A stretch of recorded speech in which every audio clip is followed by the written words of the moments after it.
નમસ્કાર વિદ્યાર્થી મિત્રો, આપણે આગળના વિડીયોની અંદર વિદ્યુત ચુંબકીય પ્રેરણ વિશે માહિતી મેળવી. એટલે કે જો વિદ્યુત પ્રવાહ પસાર કરવાથી ચુંબકીય ક્ષેત્ર ઉત્પન્ન થતું હોય તો ચુંબકીય ક્ષેત્રના મદદથી આપણે વિદ્યુત પ્રવાહ પણ મેળવી શકીએ. અને બદલાતું જતું ચુંબકીય ક્ષેત્ર હોય તો એના કારણે આપણને વિદ્યુત પ્રવાહ મળે છે. એવું આપણે ફેરેડેના નિયમની અંદર સમજાવે. અને ફેરેડેનો નિયમ જે છે એ શું સમજાવે છે?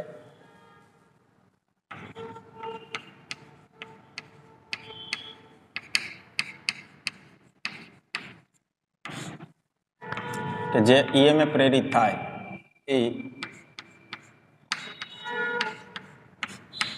ફ્લક્સના ફેરફારના સમય દર જેટલું હોય. વિકલિત સ્વરૂપ લખવું હોય તો આપણે આ રીતે લખી શકીએ, n d∅ના છેદમાં dt.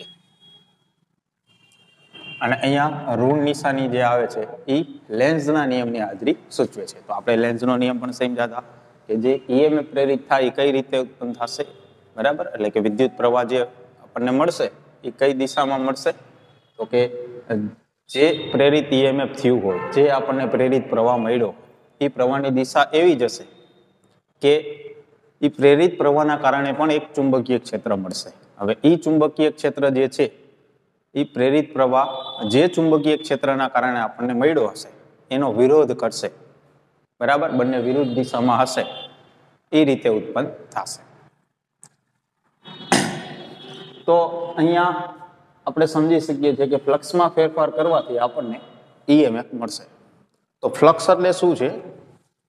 ચુંબકીય ફ્લક્સ એટલે તો કે બી સદિશ ડોટ એ સદિશ, એટલે કે બી એ કોસ થીટા. એટલે કે અહીંયા આપણે ચુંબકીય ક્ષેત્ર, ક્ષેત્રફળ ગૂંચળાનું અને ગૂંચળાનું ક્ષેત્રફળ અને ચુંબકીય ક્ષેત્ર વચ્ચેનો ખૂણો, આ ત્રણમાંથી ગમે તે કિંમત આપણે બદલશું એટલે ફ્લક્સ બદલશે. અને ફ્લક્સ બદલશે એટલે આપણને ઈએમએફ મળશે. એટલે કે ટૂંકમાં કહીએ આપણે તો જો આપણે પ્રેરિત ઈએમએફ જોતો હોય તો આપણે કોઈ પણ રીતે ચુંબકીય ક્ષેત્રમાં ફેરફાર કરવો જોઈએ. એટલે કે સમય સાથે ચુંબકીય ક્ષેત્ર બદલાશે તો આપણને ઈએમએફ મળશે. બીજું, જો ગૂંચળાનું ક્ષેત્રફળ બદલાવીએ આપણે તો પણ ફ્લક્સમાં ફેરફાર થશે. અને ફ્લક્સમાં ફેરફાર થશે એટલે આપણને ઈએમએફ મળશે. અથવા તો થીટા એટલે કે ચુંબકીય ક્ષેત્ર અને ગૂંચળાનું જે ક્ષેત્રફળનો સદિશ હશે આ બે વચ્ચેનો ખૂણો બદલાશે તો પણ ફ્લક્સમાં ફેરફાર થશે અને તો પણ આપણને ઈએમએફ મળશે. એટલે આપણે ઈએમએફ ત્રણ રીતે મેળવી શકીએ. એક તો ચુંબકીય ક્ષેત્રમાં ફેરફાર કરી,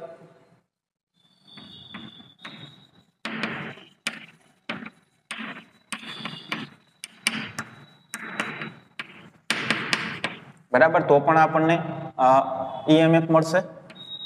બીજું, ગૂંચળાના ક્ષેત્રફળમાં ફેરફાર કરે તો પણ આપણને ઈએમએફ મળશે. અને ત્રીજું, ચુંબકીય ક્ષેત્ર અને ગૂંચળાનો ખૂણો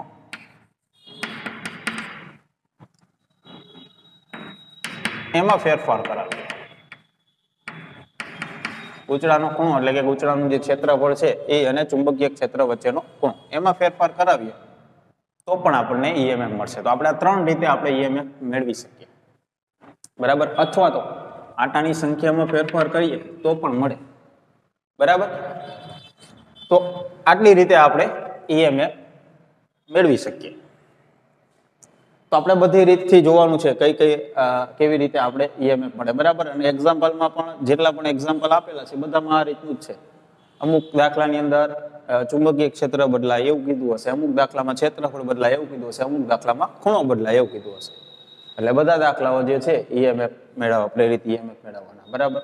બધામાં આ જ સૂત્રનો ઉપયોગ થશે અને આ ત્રણ ફેરફાર કરેલા હશે અને આપણને ઈએમએફ પ્રવાહ આવું પૂછેલું હશે, બરાબર? એટલે આ સરખી રીતે સમજી લેજો. હવે આના પછીની જે આપણે થિયરી જોવાના છે એમાં પણ આનો જ ઉપયોગ કરેલો છે. એમાં ક્ષેત્રફળમાં ફેરફાર કરાવે. તો જોઈએ આપણે કે એક યુ આકારની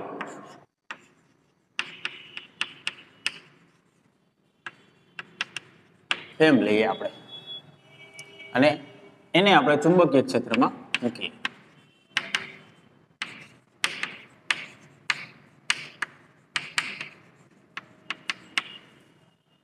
તો આકૃતિ આપણે વિચારીએ કે ધારો કે બોર્ડના અંદર જતી દિશામાં ચુંબકીય ક્ષેત્ર છે બોર્ડને લંબ, તો આપણે આ રીતે ચુંબકીય ક્ષેત્ર બતાવશું ચોકડી વડે અને એક સમાન છે બધી જગ્યાએ.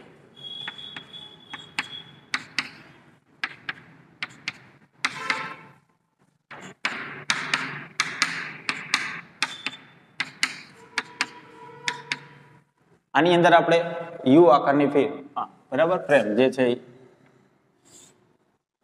આ રીતે વિચારી લઈએ. હવે આના ઉપર એક આપણે સળિયો રાખીએ. અહીંયા આપણે નામ આપી દઈએ પી ક્યુ આર એસ આ રીતે,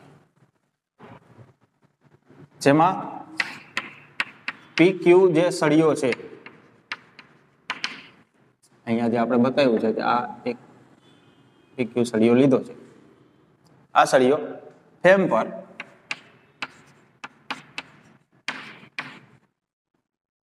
આપણે એને મુક્ત રીતે ભ્રમણ કરાવી ફેરવી શકીએ. આગળ લઈ જવું હોય તો આ રીતે આગળ લઈ જઈ શકીએ, અથવા તો પાછળ લઈ જવું હોય તો એ રીતે લઈ જઈ શકીએ. એ રીતે આપણે એને ગોઠવેલો છે. બરાબર, એટલે કે અહીંયા આપણે એને બાંધેલો નથી, એટલે કે આપણે ત્યાં એને ફિક્સ નથી કરી દીધો કે અહીંયાથી આપણે આગળ કે પાછળ લઈ જવો તો ન લઈ જઈ શકીએ, એ રીતે નથી. બરાબર, તો પીક્યુ સળિયો છે એ ફ્રેમ પર ગતિ કરી શકે એ રીતે આપણે એને ગોઠવો છે. અહીંયા આપણે આ જે સળિયાની લંબાઈ જે છે પીક્યુ સળિયાની લંબાઈ, અથવા તો અહીંયાથી કહીએ એ ધારો કે એલ ધારી લઈએ. બરાબર, એટલે કે સળિયાની લંબાઈ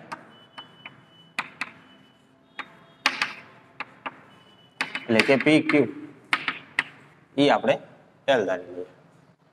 પછી અહીંયા ક્યુ થી આર સુધીનું જે માપ છે, એટલે કે સળિયાની જે લંબાઈ છે એના આધારથી, બરાબર, ફ્રેમથી એ ધારો કે એક્સ જેટલી છે એવું આપણે લઈ લઈએ. બરાબર, એટલે આપણે અહીંયા એવું ધારી લઈએ કે આર ક્યુ એ એક્સ જેટલું છે અને સમાન ચુંબકીય ક્ષેત્ર છે બધે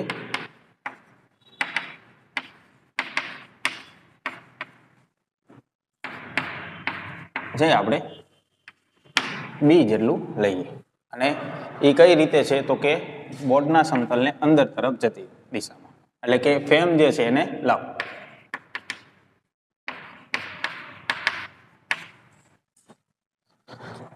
હવે આ જે ફ્રેમ છે એનું ક્ષેત્રફળ કેટલું થશે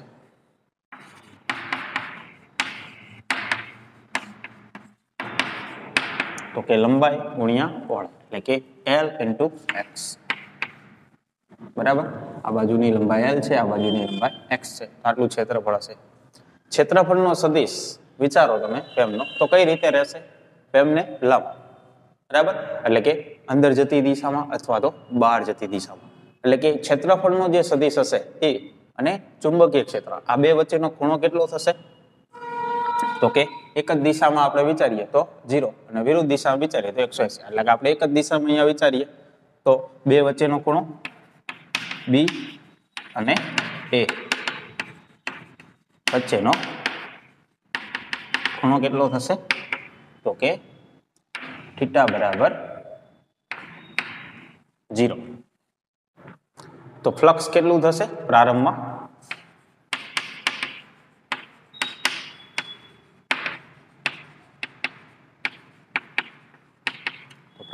ચુંબકીય ફ્લક્સ આવશે બી એ કોસ થીટા. તો આની અંદર કિંમત મૂકીએ તો ચુંબકીય ક્ષેત્ર કેટલું છે બી જેટલું, ક્ષેત્રફળ કેટલું છે તો કે L into x જેટલું, અને કોસ થીટા, થીટા કેટલો છે તો કે 0, અને કોસ 0 ની કિંમત કેટલી થશે તો કે 1 બી એ એક્સ એટલું થશે. એટલે કે અહીંયા આપણને પ્રારંભમાં ફ્લક્સની કિંમત કેટલી મળી, સોરી એની જગ્યાએ શું છે L છે, તો BLX આટલું આપણને પ્રારંભમાં ફ્લક્સ મળ્યું. હવે હું એમ કહું આ સંતુલન સ્થિતિમાં છે. જો સંતુલન સ્થિતિમાં હોય તો L નહીં બદલાય, X નહીં બદલાય, B નહીં બદલાય, કંઈ જ નહીં બદલાય, તો ફ્લક્સ બદલાશે નહીં. અને જો ફ્લક્સ નહીં બદલાય તો આ ફિલ્મની અંદર આપણને કોઈ જ EMF મળશે નહીં, કોઈ જ પ્રકારનો પ્રવાહ જોવા મળશે નહીં. કોઈ પણ રીતે આપણે ફ્લક્સમાં ફેરફાર કરવો પડે. તો અહીંયા ફ્લક્સમાં ફેરફાર કરવા માટે આપણી પાસે આ જે સળિયો લીધો છે PQ, એ આપણે ગતિ કરી શકે એ રીતે રાખેલો છે. જો હું આ સળિયાને આ રીતે નજીક લઈ આવીશ V જેટલા વેગથી, તો શું થશે? X ની કિંમત બદલાશે. બરાબર, સળિયો નજીક આવશે તો X ઘટશે. બરાબર, એ રીતે થશે.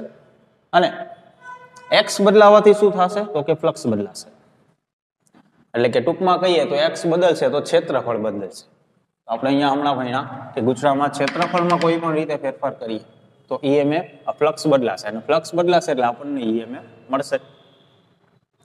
તો અહીંયા આપણે જો સળિયાને નજીક લઈ જઈશું અથવા તો કદાચ દૂર લઈ જઈશું તો પણ શું થશે? X ની કિંમતમાં વધારો થશે, અને X બદલાશે એટલે ક્ષેત્રફળ બદલાશે, અને ક્ષેત્રફળ બદલાશે એટલે ફ્લક્સ બદલાશે, ફ્લક્સ બદલાશે એટલે આપણને EMF મળશે. તો ટૂંકમાં સળિયાને આપણે નજીક લઈ જઈએ અથવા તો દૂર લઈ જઈએ તો ફ્લક્સમાં ફેરફાર થશે. કઈ કિંમત નહીં બદલાય? તો કે જે લંબાઈ છે એ તો બદલાવાની નથી, સળિયાની લંબાઈ છે એ તો એના જ રહેશે. ચુંબકીય ક્ષેત્ર છે એ પણ બદલાવાનું નથી, એ તો આપણે સમાન લીધું જ છે. બરાબર, તો ફ્લક્સમાં ફેરફાર એટલે કે આપણે ફેરેડેના નિયમ અનુસાર માઇનસ, અહીંયા આટાની સંખ્યા જે છે એ તો આપણે એક જ ફ્રેમ લીધી છે એટલે એક જ આટો કહેવાય. બરાબર, એટલે કે અહીંયા આપણે ફક્ત d∅dt આ રીતે લેવાનું થશે. અને અહીંયા માઇનસની નિશાની છે એ શું સૂચવે છે?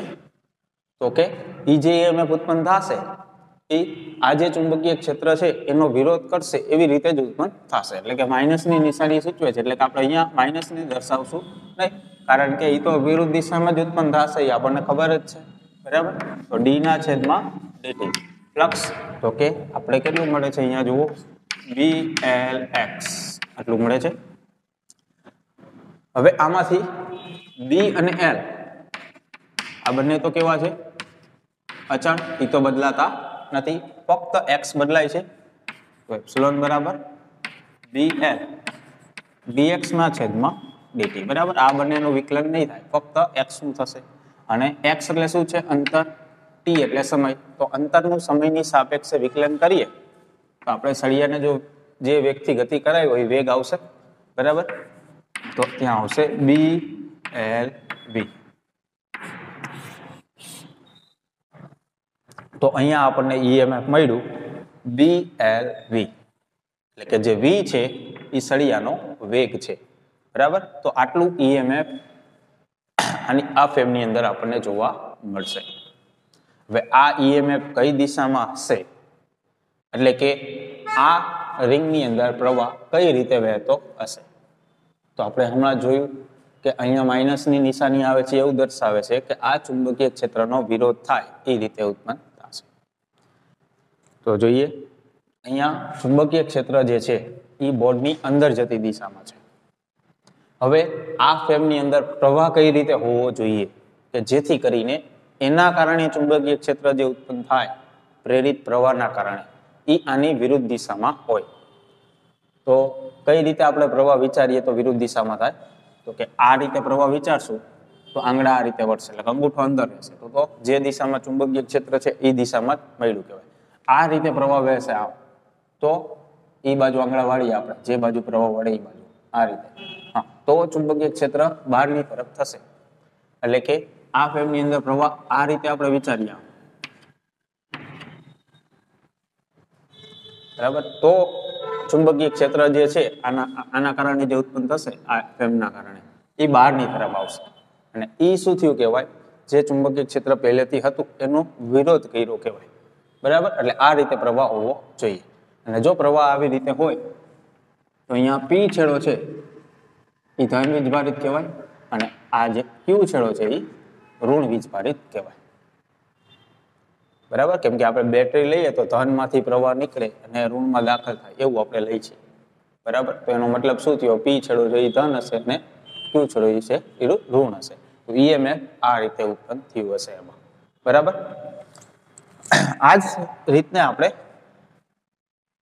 લેન્ઝનો નિયમ જે આપણે સમજાતા એના દ્વારા પણ આપણે સમજી શકીએ. બરાબર. તો એ રીતે સમજીએ આપણે.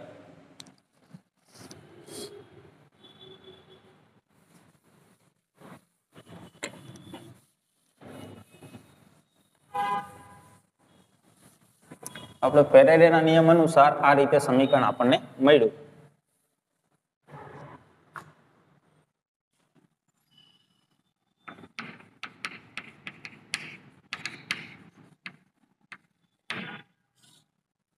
તો લેન્ઝનો નિયમ જે છે એ આપણને આવું સમજાવે છે કે લોરેન્ઝ બળ લેન્ઝનો નિયમ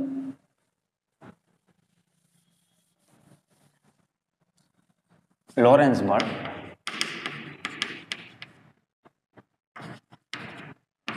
જે કેટલું હોય તો કે ચુંબકીય ક્ષેત્ર અને વિદ્યુત ક્ષેત્ર જો બંને હાજર હોય તો વિદ્યુત ભાર પર લાગતું બળ વેગ તો વિદ્યુત બળ અને ચુંબકીય બળ V ક્રોસ B બંનેના સરવાળા જેટલું હોય. અહીંયા વિદ્યુત ક્ષેત્ર તો છે જ નહીં, તો વિદ્યુત ક્ષેત્ર તો કેટલું થશે? 0 થશે. તો ફક્ત કયું બળ લાગશે? ચુંબકીય બળ એક જ લાગશે, Q V ક્રોસ B આ રીતે થશે. હવે અહીંયા આપણે જોઈએ કે વિદ્યુત ભારની જે ગતિ થશે એના કારણે આ બળ લાગશે. તો કઈ રીતે લાગે એ વિચારીએ. હવે આપણે સળિયાને ગતિ આ રીતે કરાવી છે. બરાબર. અહીંયા આપણે બતાવી દઈએ આવી રીતે સળિયો છે. સળિયાની ગતિ આપણે આ રીતે કરાવી છે V જેટલા વેગથી. ચુંબકીય ક્ષેત્ર આ રીતે અંદર જતી દિશામાં છે જે છે B છે. આ જે સળિયો છે એ સુવાહક સળિયો છે.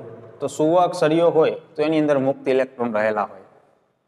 એટલે કે આ સળિયાની અંદર રહેલા જે ઇલેક્ટ્રોન હશે, આની અંદર જે ઇલેક્ટ્રોન રહેલા હશે એ વિદ્યુત ભાર જ છે. બરાબર. તો એના ઉપર બળ લાગશે. કેમ કે આપણે જોયું હતું ચુંબકીય ક્ષેત્રની અંદર કોઈ વિદ્યુત ભાર ગતિ કરે તો એના ઉપર બળ લાગે. જે બળ આ થશે ચુંબકીય બળ, એની દિશા કઈ હશે એ આપણે સમજવું હોય તો એ વિદ્યુત ભાર જે છે એ આ બાજુ ગતિ કરે છે અને ચુંબકીય ક્ષેત્ર અંદર તરફ છે. એટલે કે વેગની દિશા આ બાજુ છે અને ચુંબકીય ક્ષેત્ર અંદર તરફ છે. તો ક્રોસ ગુણાકાર આવે છે તો આપણે જમણા હાથના અંગૂઠાના નિયમ પ્રમાણે બળની દિશા નક્કી કરી શકીએ.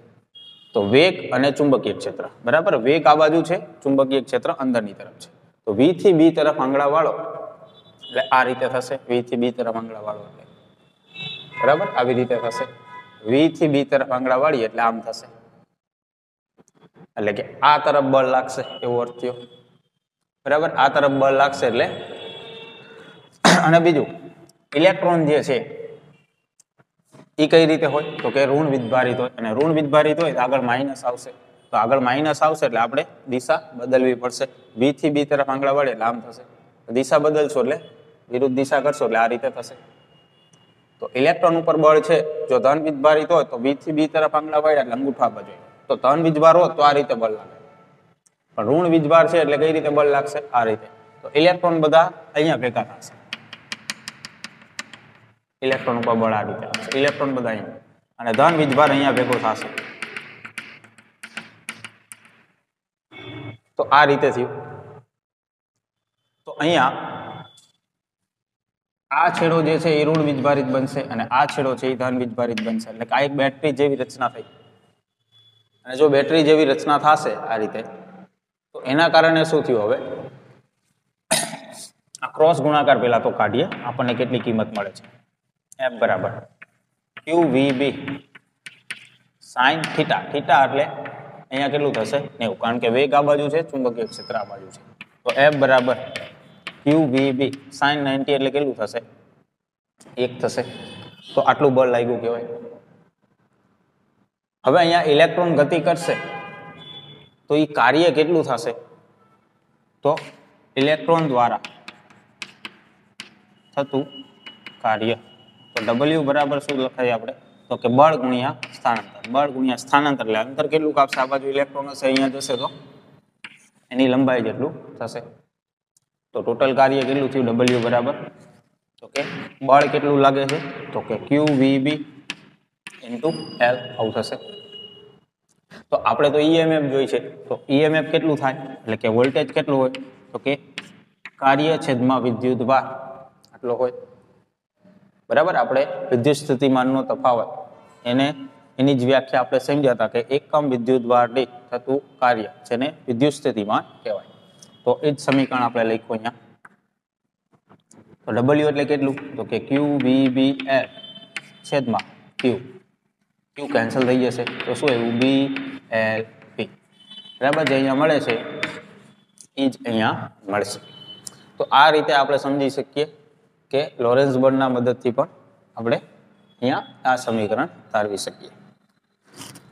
તો બે રીતે આપણને આ સમીકરણ મળશે. એક તો આપણે ફેરેડેના નિયમ પ્રમાણે અને બીજું જે લેન્ઝનો નિયમ જે હતો આપણે વિદ્યુત દિશા બતાવવા માટેનો, બરાબર, એટલે કે એના કારણે આપણે એવું કહી શકીએ લોરેન્ઝ બળ જે છે ચુંબકીય ક્ષેત્રની અંદર કોઈ વિદ્યુત ભાર ગતિ કરતો હોય તો એના ઉપર લાગતા બળનું સમીકરણ એના ઉપરથી પણ આપણે મેળવી શકીએ. અને અહીંયા આ જે EMF મળે છે એ EMF આપણે સળિયાની ગતિ કરાવીએ ત્યારે મળશે. એટલા માટે આ EMF ને ગતિકીય EMF એવું કહેવાય. બરાબર, એવું કે ગતિકીય EMF નું સમીકરણ તારવું. તો ગતિકીય EMF એટલે જ આ થશે. તો આ થિયરી યાદ રાખવાની. બરાબર, બીજું જોઈએ એક્ઝામ્પલ જોઈએ અમુક. ચાલો હવે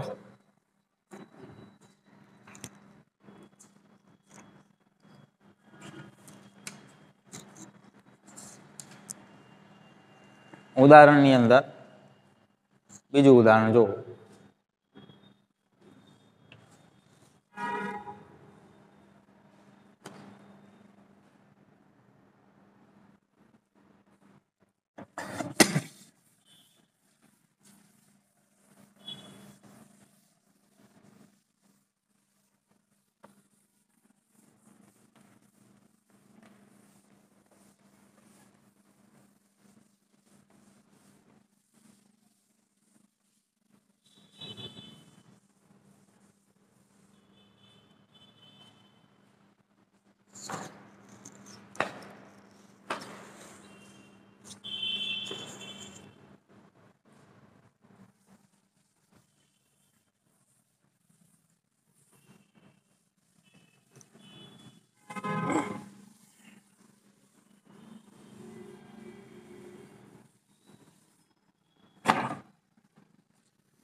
બીજા ઉદાહરણની અંદર રકમ જુઓ.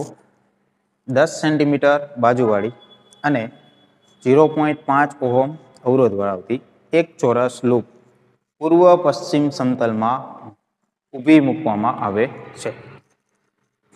બરાબર, તો અહીંયા આપણને જે કીધું છે એ પ્રમાણે ઉદાહરણ 6.2 બાજુની લંબાઈ આપી છે 10 સેન્ટીમીટર અને અવરોધ કીધો છે 0.5 ઓહમ અને પૂર્વ પશ્ચિમ સમતલમાં ઊભી મૂકવામાં આવે છે. એટલે કે અહીંયા આપણે જો આકૃતિ દોરવી હોય તો આવી રીતે કહી શકીએ પૂર્વ પશ્ચિમ ઉત્તર દક્ષિણ. તો પૂર્વ પશ્ચિમ સમતલમાં આ રીતે ઊભી મૂકવામાં આવે છે આ રીતે. બરાબર, હાલો પછી 0.10 ટેસ્લાનું એક સમાન ચુંબકીય ક્ષેત્ર સમતલ પર ઉત્તર પૂર્વ દિશામાં સંયોજિત કરેલ છે. ઉત્તર પૂર્વ દિશા એટલે આ દિશા થશે. બરાબર, ઉત્તર અને પૂર્વ દિશા એટલે આ રીતે ચુંબકીય ક્ષેત્ર છે. ક્ષેત્રફળનો સદિશ કઈ રીતે થાય, આવી રીતે થશે એ સદિશ. બરાબર, તો તો ખૂણો કેટલો થયો? 45 ડિગ્રી થશે, બરાબર. વચ્ચે જ આ રીતે થયું એટલે એક્ઝેક્ટ. તો અહીંયા થીટા બરાબર કેટલું થશે? તો કે 45 ડિગ્રી થશે. અને લંબાઈ આપેલી છે તો ક્ષેત્રફળ કેટલું થશે? ચોરસ કીધું છે એટલે L સ્ક્વેર, બરાબર. 10 સેન્ટીમીટર એટલે કે 0.1 અથવા તો 10⁻1 મીટર આટલું કેવાશે એનો સ્ક્વેર, એટલે કે 10⁻2 આટલા મીટર સ્ક્વેર. અને ચુંબકીય ક્ષેત્રની કિંમત પણ આપણને કીધી છે 0.10 ટેસ્લા. આટલી કિંમતો આપણને આપી છે. આ ચુંબકીય ક્ષેત્ર જે છે એ 0.70 સેકન્ડમાં અચળ દરે ઘટાડીને શૂન્ય કરવામાં આવે છે. એટલે કે અહીંયા આપણને સમય આપ્યો છે 0.70 સેકન્ડ. આટલા સમયગાળામાં ચુંબકીય ક્ષેત્ર છે એ ઘટાડી અને 0 કરી દેવામાં આવે છે. એટલે કે અહીંયા બી ની કિંમત બદલાય. હમણાં આપણે જોયું હતું કે કા બી બદલાતો હશે, કા એ બદલાતો હશે, અથવા તો થીટા બદલાતો હશે. એટલે કે જેના કારણે ફ્લક્સ બદલાશે, એના કારણે ઈએમએફ મળશે, એટલે પ્રવાહ મળશે. તો અહીંયા આપણને શું કીધું છે? આ દાખલાની અંદર બી બદલે છે. આટલા સમયમાં 0 થઈ જાય. પહેલા આટલું હતું, પછી આટલા સમય બાદ 0 થઈ જાય છે, એવું કીધું. આ સમય અંતરાલ દરમિયાન પ્રેરિત ઈએમએફ અને પ્રવાહના મૂલ્ય શોધો. તો મળી જાય. હવે સમજાઈ ગયું દરેકને કે અહીંયા બી બદલે છે એવું આપ્યું છે આપણને. દરેક દાખલામાં શું હશે? કા બી હશે, એ હશે, તો થીટા હશે. આ ત્રણમાંથી એકાદું બદલતું હશે. તો અહીંયા આપણને બી બદલે છે એવું કીધું છે એટલે ફ્લક્સ જે છે શરૂઆતમાં કેટલું હતું એ ગણી લઈએ અને પછી કેટલું એ ગણી લઈએ, બરાબર. તો પ્રારંભમાં ફ્લક્સ કેટલું થયું, જેને આપણે I વડે દર્શાવીએ. તો ફ્લક્સ એટલે બી એ cos થીટા. બી ની કિંમત શરૂઆતમાં કેટલી છે? તો કે 0.10. ક્ષેત્રફળ કેટલું છે? તો કે 10⁻2 ગુણ્યા cos થીટા. થીટા કેટલું છે? 45. તો આ ગણતરી કરીએ 0.10 એટલે કેટલું થાય? -1 છે 2 એટલે -3 થઈ જશે. અને cos 45 એટલે કે 1/√2 આવું થશે. તો આટલું ફ્લક્સ શરૂઆતમાં થયું. અંતિમમાં શું થશે? જેને ફ્લક્સ F વડે દર્શાવીએ. તો કે બી 0 છે, ચુંબકીય ક્ષેત્ર કેટલું કરી દીધું? 0. બી 0 હશે તો બધું 0 થઈ જશે. તો અંતિમ ફ્લક્સ કેટલું થયું? 0. તો ફ્લક્સમાં ફેરફાર ડેલ્ટા ફાઈ અંતિમ માઇનસ પ્રારંભિક. તો ફ્લક્સ અંતિમ કેટલું છે? 0 માઇનસ પ્રારંભિક કેટલું છે? તો કે 1/√2 ઇન્ટુ 10⁻3. તો કેટલું મળ્યું કહેવાય? -1/√2 10⁻3. અહીંયા આપણને આટાની સંખ્યા આપેલી નથી, બરાબર. એટલે કે એક જ ગૂંચળું હશે, એક જ આટો હશે એવું આપણે અહીંયા લઈ લઈએ. તો ફેરેડેના નિયમ અનુસાર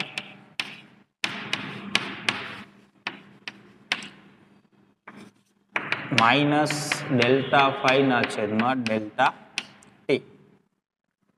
તો ફ્લક્સમાં ફેરફાર આપણને જે મળ્યો એ આટલો છે, આગળ માઇનસ છે એટલે પ્લસ થઈ જશે. અને ડેલ્ટા ટી કેટલું આપ્યું છે આપણને? 0.70 એટલે કે 10⁻3/√2 અને 0.70 અથવા તો 7 આ રીતે થશે. તો આ કેલ્ક્યુલેશન કરી નાખો કેલ્સીની અંદર એટલે ઈએમએફ આપણને મળી ગયો કહેવાય. તો કેલ્સીમાં ગણતરી કરો કેટલું આવશે?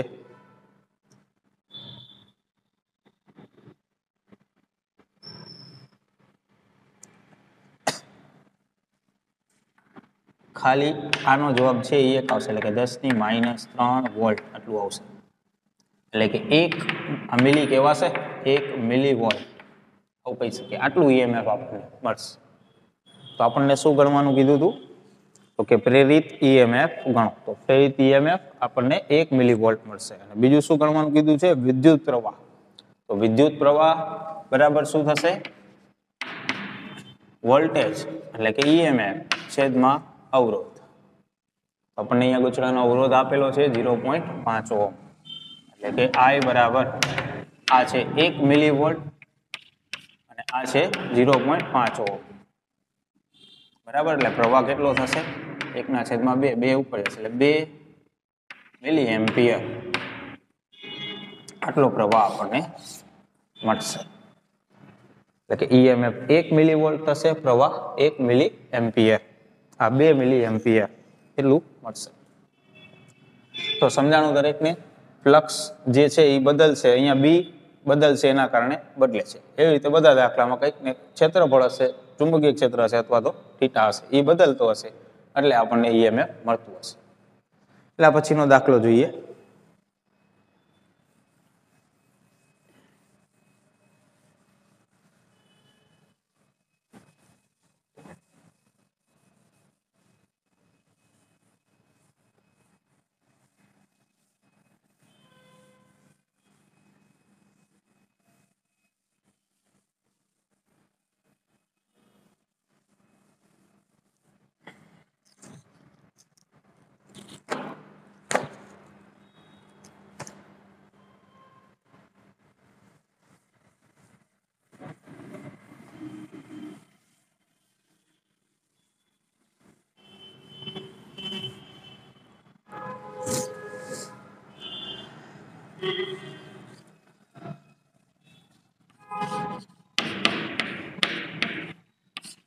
ઉદાહરણ 6.3. 10 સેન્ટીમીટર ત્રિજ્યા, 500 આટાઓ અને 2 ઓહ્મ અવરોધ ધરાવતા એક ગોળાકાર ગૂંચળાને તેનું સમતલ ચુંબકીય ક્ષેત્રના સમક્ષિતિજ ઘટકને લંબ રહે તે રીતે મૂકવામાં આવે છે. તો અહીંયા આપણને વર્તુળાકાર ગૂંચળું કીધું છે જેની ત્રિજ્યા આપી છે 10 સેન્ટીમીટર, આટાની સંખ્યા કીધી છે 500 અને એનો અવરોધ આપ્યો છે 2 ઓહ્મ. અને કઈ રીતે રાખવામાં આવેલું છે ગૂંચળું? તો કે પૃથ્વીનું જે ચુંબકીય ક્ષેત્ર, ધારો કે આપણે આ રીતે ધારી લઈએ, આ દિશામાં છે, તો એનું સમતલ, ગૂંચળાનું સમતલ અને લંબ રહે, તો સમતલ એટલે આ રીતે થશે ગૂંચળું, બરાબર, એને લંબ રહે એ રીતે ગોઠવવામાં આવ્યું છે. તો આ ગૂંચળું જે છે એના ક્ષેત્રફળનો સદિશ કઈ દિશામાં થશે? તો કે આ દિશામાં થશે, લંબ જ ગૂંચળાને. તો અહીંયા થીટા બરાબર કેટલું થશે? તો કે 0 ડિગ્રી થશે. એક જ દિશામાં બંને રહેશે. પછી આગળ શું કીધું છે એ જોઈએ. તેને 0.25 સેકન્ડમાં તેના ઉધ્વ વ્યાસને અનુલક્ષીને 180 ડિગ્રી ભ્રમણ કરાવવામાં આવે છે. બરાબર, એટલે કે સમય કીધો આપણને, કેટલા સમયમાં? 0.25 સેકન્ડ. આટલા સમયમાં તેના ઉધ્વ વ્યાસને અનુલક્ષીને 180 ડિગ્રી ભ્રમણ કરાવવામાં આવે છે. તો 180 ડિગ્રી ભ્રમણ કરાવશો એટલે ગૂંચળું જે છે આ દિશામાં હતું ક્ષેત્રફળનો સદિશ, એ ફરી અને એક્ઝેક્ટ આ રીતે વિરુદ્ધ આવી જશે. એટલે કે ગૂંચળું છે એ આ રીતે ક્ષેત્રફળનો સદિશ થઈ જશે. 180 ડિગ્રીનું ભ્રમણ કરાવશું. થીટા બરાબર 180 ડિગ્રી થશે. હવે કારણ કે ચુંબકીય ક્ષેત્ર જે છે એ તો આ રીતે જ રહેશે, એ તો બદલાવાનું કીધું નથી. ગૂંચળું જે છે એ આ રીતે ફેરવવાનું છે. તો 180 ડિગ્રી જેટલું ભ્રમણ કરાવશું એટલે બે વચ્ચેનો ખૂણો કેટલો થઈ જશે? 180 થઈ જશે. આ ગૂંચળામાં પ્રેરિત ઈએમએફ અને વિદ્યુત પ્રવાહના માપનો અંદાજ લગાવો. આ સ્થળ પર ચુંબકીય ક્ષેત્રનો સમક્ષિતિજ ઘટક 3 × 10⁻5 ટેસ્લા છે. એટલે કે પૃથ્વીનું ચુંબકીય ક્ષેત્ર કેટલું છે? 3 × 10⁻5 ટેસ્લા છે. તો જો અહીંયા શું બદલું? તો કે થીટા બદલે, ખૂણો બદલાયો ખાલી, બરાબર. બી ચુંબકીય ક્ષેત્ર અને ક્ષેત્રફળ એની કિંમતમાં કોઈ ફેરફાર કર્યો નહીં, ખાલી ખૂણો બદલાયો ગૂંચળાનો. ખૂણો બદલશે એટલે ફ્લક્સ બદલશે ને ફ્લક્સ બદલશે એટલે આપણને ઈએમએફ મળશે. બરાબર. તો ઓલા દાખલા હમણાં જોયો એમાં ચુંબકીય ક્ષેત્ર બદલાયું, આમાં ખૂણો બદલાયો. તો પ્રારંભમાં ફ્લક્સ ગણી લઈએ પાઈ આઈ. બી એ કોસ થીટા.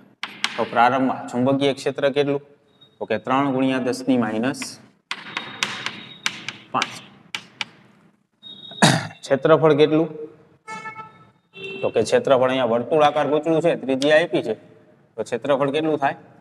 એ બરાબર પાઈ આર સ્ક્વેર. તો પાઈ આર સ્ક્વેર એટલે કે 10 સેન્ટીમીટર છે એટલે કેટલા મીટર થયું? 10 ની માઇનસ 1 મીટર થયું. એનો સ્ક્વેર એટલે કે 10 ની માઇનસ 2 આટલા મીટર સ્ક્વેર આવું થશે. તો પાઈ ગુણ્યા 10 ની માઇનસ 2 બરાબર. અને કોસ થીટા, તો થીટા કેટલો છે શરૂઆતમાં? 0. તો ફ્લક્સ કેટલું થયું? તો કે 3 પાઈ ગુણ્યા 10 ની માઇનસ 7 અને કોસ 0 કેટલું થશે? 1. તો આટલું ફ્લક્સ આપણને મળ્યું. બરાબર. ટેસ્લા ઇન્ટુ મીટર સ્ક્વેર અથવા તો વેબર. અંતિમમાં શું થશે?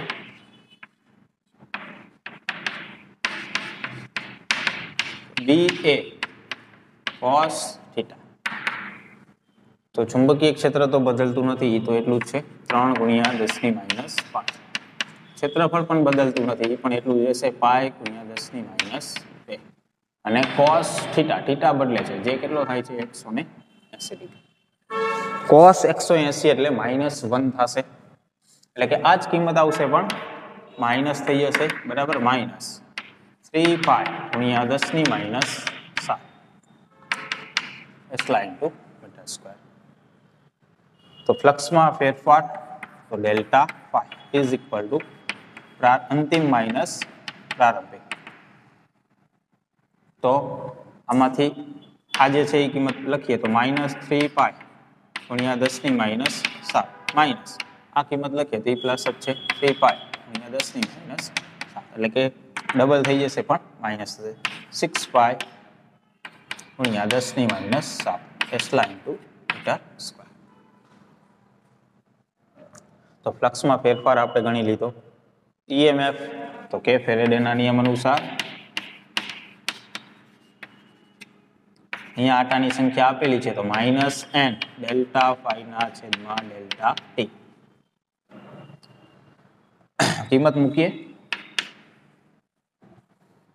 તો -n બરાબર. તો માઇનસ અને આ કિંમત ડેલ્ટા ફાઈ ની આવશે, એ માઇનસ આવશે એટલે પ્લસ થઈ જશે. n એટલે કેટલું છે? 500. ડેલ્ટા ફાઈ ની કિંમત કેટલી મળી? તો કે 6 પાઈ ગુણ્યા 10 ની માઇનસ 7 છેદમાં સમય કેટલો કીધો છે? તો કે 0.25. તો ઈએમએફ આપણને મળશે, ગણી નાખો કેલ્સી ની અંદર.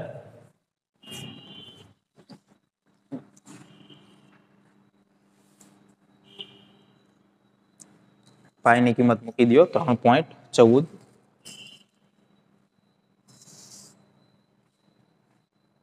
જેની કિંમત આવશે 3.8 ગુણ્યા 10 ની માઇનસ 8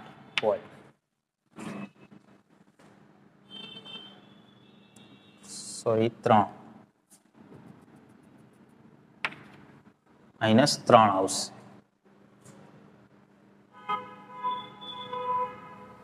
તો અહીંયા આપણને મળ્યું 3.8 મિલીવોલ્ટ.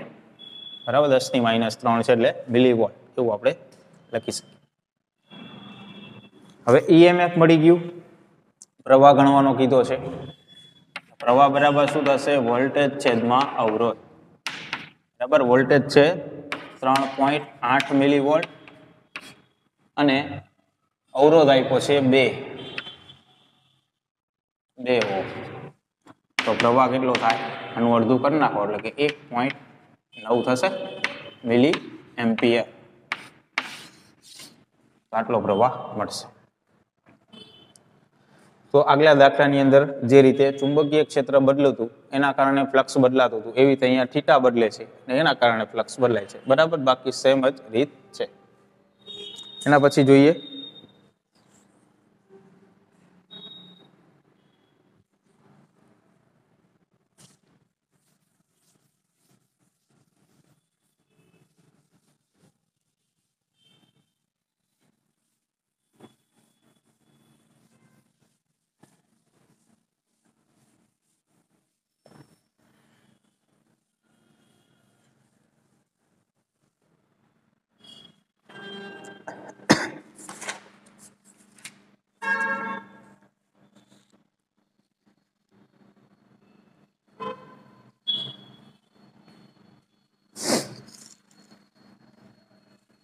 સ્વાધ્યાયમાં ત્રીજો દાખલો જુઓ.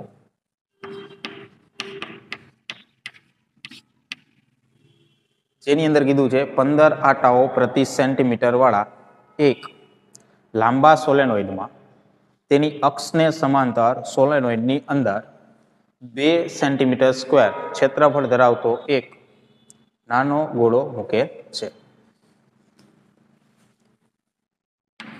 અહીંયા આપણને આટાની સંખ્યા કીધી છે, પણ કેવું કીધું છે? 15 આટાઓ પ્રતિ સેન્ટીમીટર, એટલે કે લંબાઈ દીઠ સ્મોલ એન આપ્યું છે. 15 આટા પ્રતિ સેન્ટીમીટર આ રીતે કીધું છે. પણ મીટર દીઠ આપણે જોતા હોય તો કેટલા આટાઓ થશે? બરાબર, 1 સેન્ટીમીટરે 15 આટા, તો 1 મીટરે કેટલા? એ રીતે થશે. તો સેન્ટીમીટરે કીધું છે એટલે પ્રતિ મીટર દીઠ કહીએ તો 1 સેન્ટીમીટર બરાબર 10⁻² મીટર થશે, એટલે કે 1500 આટા થશે પ્રતિ મીટર કહીએ તો. બરાબર, કેમ કે છેદમાં 10⁻² આવશે, ઉપર જશે એટલે પ્લસ થશે, એટલે કેટલા થયા? 1500.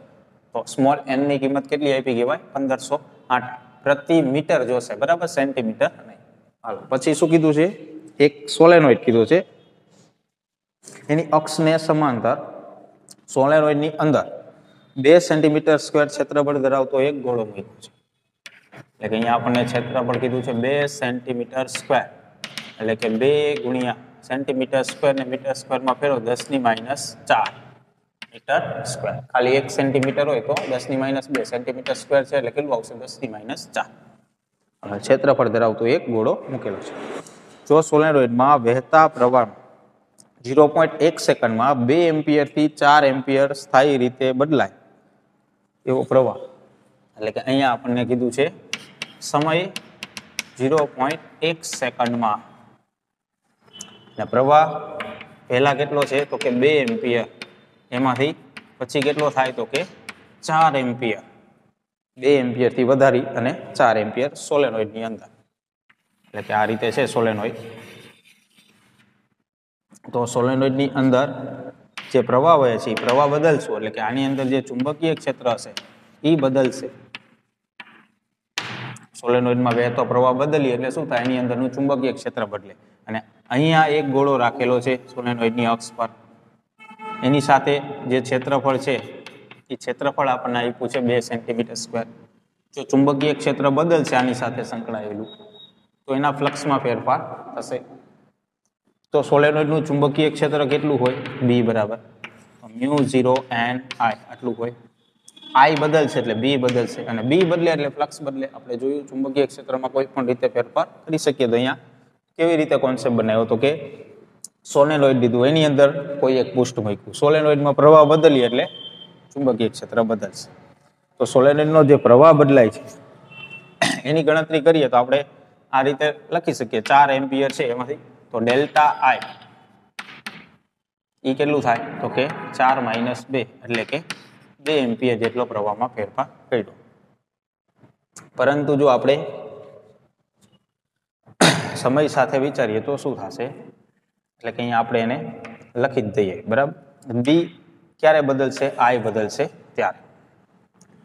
એટલે આપણે અહીંયા ફ્લક્સમાં ફેરફાર, આપણને EMF મેળવવાનું કીધું છે. તો EMF બરાબર શું થશે?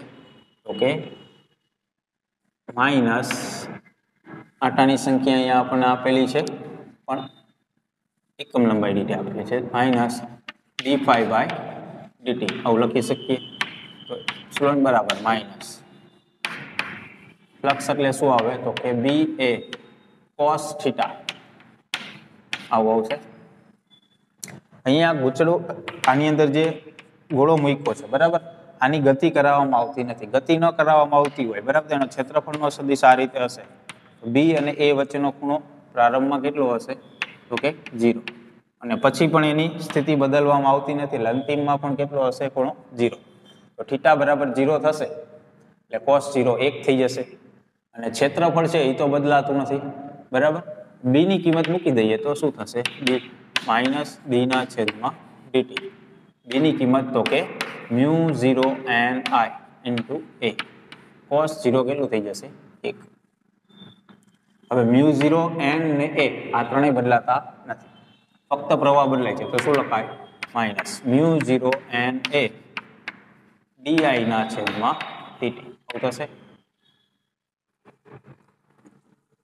તો માઇનસ μ0 ની કિંમત આપણને ખબર જ છે, જે કેટલી છે તો કે μ0 એટલે કે 4 પાઈ ગુણ્યા 10 ની માઇનસ 7 સ્મોલ n એટલે કે આટાની સંખ્યા મીટર દીઠ 1500 ગુણ્યા ક્ષેત્રફળ તો કે 2 ગુણ્યા 10 ની માઇનસ 4 અને ડી ના છેદમાં dt બરાબર. જે કેટલું થાય તો ડી ના છેદમાં dt એટલે પ્રવાહમાં ફેરફાર સમય સાથે, તો પ્રવાહમાં ફેરફાર કેટલો થાય છે 2 અને સમય સાથે એટલે કે 0.1 સેકન્ડ. તો કેટલો થયો કહેવાય 20 થયો કહેવાય બરાબર. તો ડી ના છેદમાં dt કેટલું કહેવાય 20. એપ્સિલોન બરાબર કેલ્સી ની અંદર આ ગણતરીઓ કરી નાખો, કેટલો આન્સર આવે છે જુઓ.